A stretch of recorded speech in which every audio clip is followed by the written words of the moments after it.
Mesdames et messieurs, bonjour. Le sujet du jour, Bédikat Hametz, la recherche du Hametz.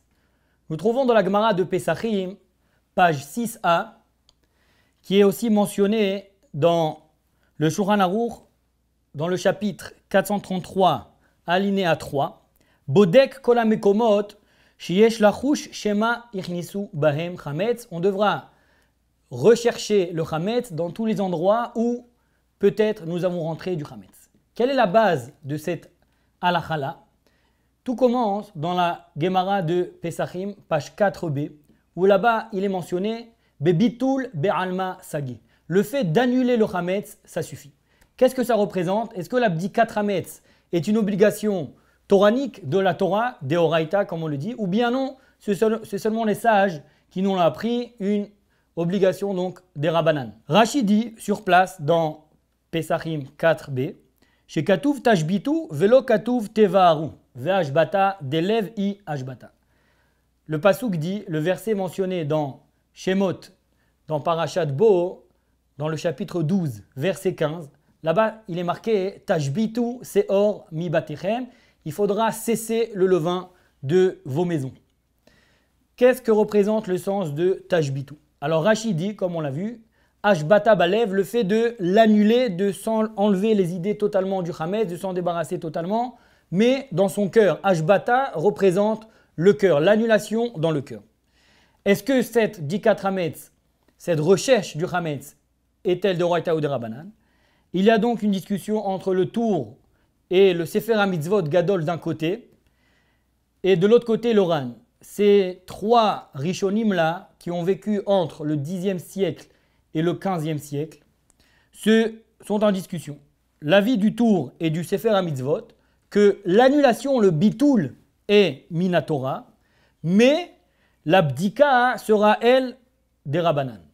Par contre, le Ran nous dit que ce soit le bitoul ou que ce soit la recherche, la bdika Hametz, les deux sont de Oraïta.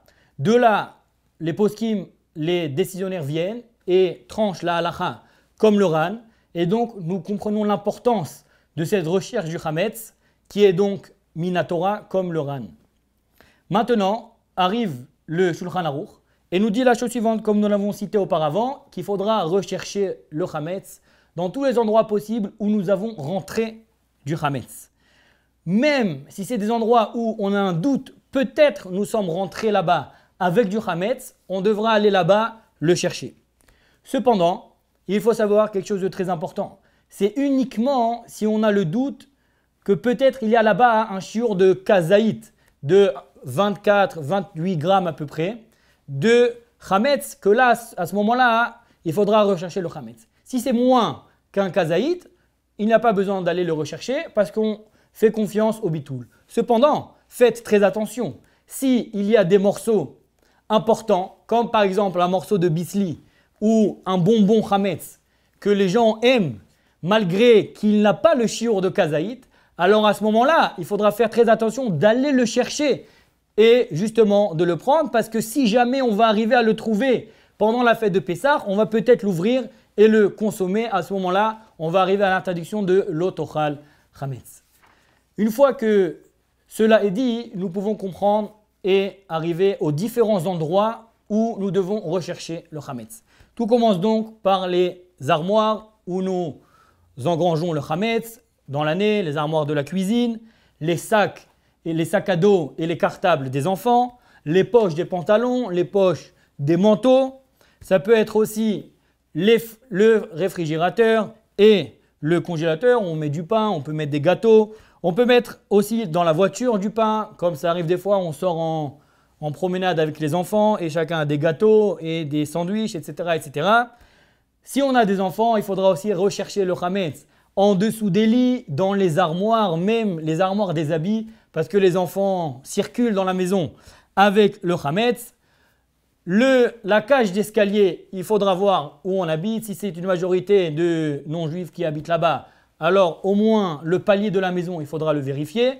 Si c'est des juifs qui habitent comme en Israël dans tout l'immeuble, se mettre d'accord avec le voisin pour savoir jusqu'à où lui cherchera le Hametz et jusqu'à où moi je vais rechercher mon Hametz dans l'immeuble. Il y a pareil dans les établissements publics comme la synagogue, il faudra vérifier son tas où on met ses affaires dedans, le sidour, les talit. Des fois, il y a là-bas des fêtes, où il y a des gâteaux, où il y a des seouda shlichit par exemple, où il y a motzi, etc. Il faudra là-bas rechercher son chametz. Ça, on peut s'arranger des fois avec le gabay, que lui s'en occupe. Maintenant, une fois qu'on arrive à ça, qu'on sait où rechercher le chametz, quel est le moment de la bdikat chametz, le temps ultime pour la bdikat chametz, le meilleur? C'est au début de la nuit du 14 Nissan au soir, ça veut dire cette année, jeudi soir, à partir de la nuit, de la Tset HaKoravim, de la sortie des étoiles, nous devrons chercher le chametz, bivracha, que la bracha est Asher Kideshanu bemizotav vetzivanu al bi'ur chametz. Faites attention à cette bracha là, que la bracha n'est pas de trouver du chametz, limtso et chametz, ce n'est pas mentionné ici, mais ce qui est mentionné c'est les va'er et chametz. Le but du jeu est, ce n'est pas un jeu de cache-cache comme on le fait, on le dit, le Rama le mentionne, de prendre 10 morceaux de pain, de les mettre dans différents endroits de la maison. Souvent, ça se transforme en cache-cache. Les enfants le cachent partout dans des endroits où le père de famille ne pourra même pas les trouver. C'est pour ça qu'il est très important, mes chers amis, de noter chaque endroit où chaque morceau de pain sera posé pour pouvoir les trouver après. Pour justement le lendemain matin, pouvoir les brûler jusqu'à l'heure de brûler le chametz. Maintenant, lorsque nous arrivons à ce moment-là, après Arvit, ceux qui ont l'habitude de faire Arvit à la nuit directement, c'est le mieux. On fait Arvit et on arrive à la maison, on prend une bougie qui ne contient qu'un fil, pas un flambeau, c'est-à-dire pas comme la bougie de Havdalah par exemple, mais une bougie unique avec un fil où là-bas on voit mieux le chametz. Pourquoi? Parce que lorsqu'il fait nuit et on peut aller dans les recoins avec une petite bougie, c'est beaucoup plus facile pour pouvoir voir le chametz en dessous des armoires ou comme on l'a dit en dessous des lits ou dans tous les endroits différents où se trouvera le chametz. Maintenant, il y a plusieurs questions qui peuvent s'élever à ce niveau-là. Que font les gens qui font Pessah par exemple dans un hôtel? Ou bien si vous louez un appartement juste pour la période de Pessah. Que fait-on? Ou bien vous louez même une voiture. Comme on l'a dit auparavant, il faudra faire aussi la bdikat chametz. Maintenant, vous voulez sortir en promenade. Vous louez une voiture un peu plus grande pour mettre plus de personnes dans la voiture. Est-ce que vous devez faire bdikat chametz? Que fait-on dans ces cas-là?